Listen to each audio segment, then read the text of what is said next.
ব্যাপার হচ্ছে, আপনি যখন কারোর উপর জুলুম করেন, ওই মাজলুম আর আল্লাহর মাঝখানে কোনো ফারাক থাকে না। আল্লাহ ওই ফারাকের পর্দা উঠায় নেয়, দোয়া করলেই ওটা আরো যে কবুল হয়ে যায়।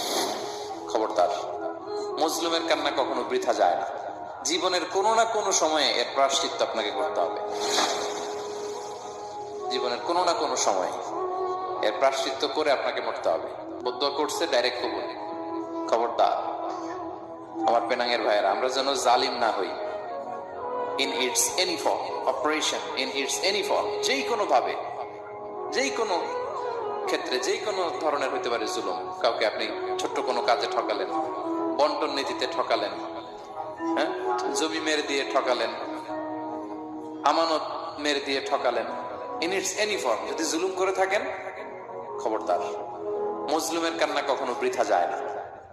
জুলুম শুধু আমাদের জন্যই হারাম না, আল্লাহর জন্য হারাম। আল্লাহ তাআলা বলেন হাদিসে কুদসিতে, ইয়া ইবাদি, হে আমার বান্দারা, ইন্নী হারামতু যুলমা আলা নাফসি, আমি জুলুমকে আমি আল্লাহ নিজের উপরে হারাম করেছি।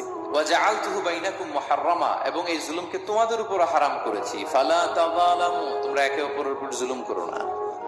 জুলুম শুধু আমাদের উপরই হারাম না, আল্লাহ নিজের উপর হারাম করেছেন। তাহলে জুলুমের সাথে কি মুমিনের কোনো সম্পর্ক থাকতে পারে?